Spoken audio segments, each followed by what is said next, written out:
So we've been married 35 years. We have 3 grown children, and they are still back in Ohio. We moved to Cape Coral in June of 2022. Yep.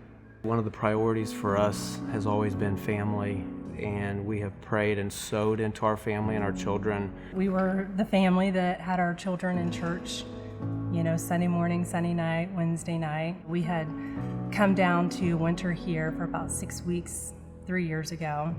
The Ohio winters were very long, and so we thought, let's just, pack up and move. Our children were raised, and they were all having families of their own, and we loved it. Our middle daughter packed up with her husband and 2 children and moved with us. She had been struggling with some mental health issues after her second baby. While we were wintering here, had actually called us and said that she had went to the hospital having bad thoughts and needed to put herself into some care. From Florida to Ohio and drove, getting there, not knowing what we were walking into, but proceeded to stay with her nonstop for 5 weeks, pretty much day and night. And she would just lay on me and weep and cry, and just walked her through really the valley of the shadow of death. Something we did notice with our daughter was that she began to pull away and isolate herself from the family after she got married and into that relationship. As time grew and as we saw them not integrating into the family, we began to be concerned that maybe there was more going on. But moving here to Florida, it was like she was born again. She was, free and happy and living her best life. I mean, she went from someone that laid on me and cried for 6 weeks to like her old self again. And we were here for probably 8 or 9 months. We were sitting out on our lanai.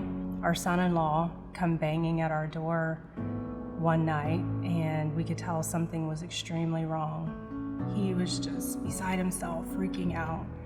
And I'm like, what's wrong with our daughter? And I was like, is she okay? Was she in a car accident? And he said, no, worse. And he's like, she tried to kill herself. So we just grabbed our stuff and our keys, and we got in the car to drive, and I was on the phone with her. And it was an hour-long drive that was the longest hour of my life. We didn't know if she was going to pass out, how bad it was. We later found out that she had tried 5 different times to hang herself in the woods somewhere, and she doesn't know how she ended up on the ground. We know that the Lord saved her that day. Pulling up and seeing your daughter just with, rope burns on her neck and her eyes bleeding, and just her hair looked like it had been in a fire, and she was muddy, and that is something I wish no parent would ever have to go through. So we brought her back and to our home. Her husband and Tim went to their house to get them some clothes to bring them back so that we could, be with her and take care of them. And it was months that it took me to walk by my bathtub where I didn't see the mud marks just from that night. But she made it through, and they lived with us for 5 weeks, and we were able to pour into them and pray with them and love on them and help them with the kids. We still don't know to this day what drew her to the woods that night. One day we come home from church and all their stuff was gone.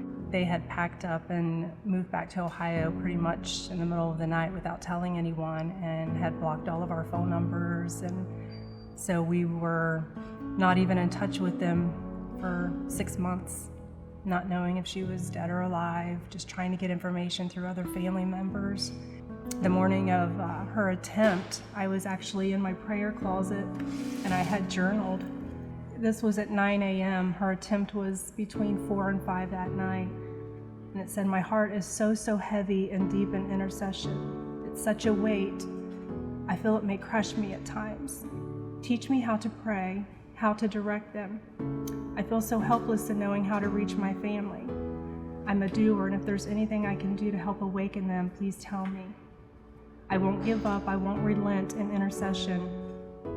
I will never stop striking the ground for revival until every family member is awake and walking in your giftings for their lives.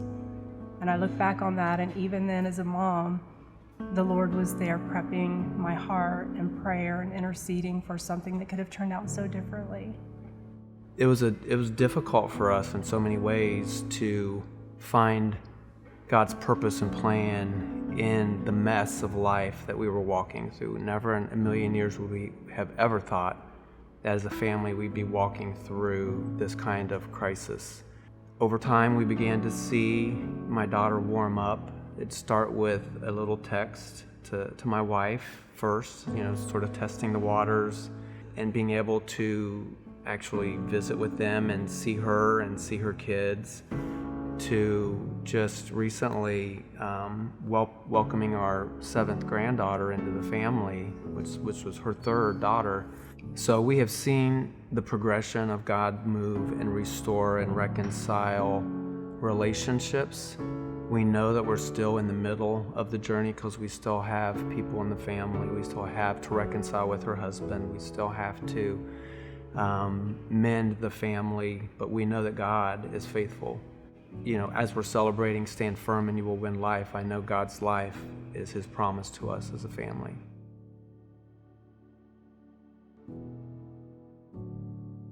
I'm Tim. I'm Lisa. And this is our story of how we're standing firm. Sorry we couldn't be there today, but we are actually in Ohio celebrating Thanksgiving with our 3 children, our 7 grandbabies, along with the newest one from our middle daughter.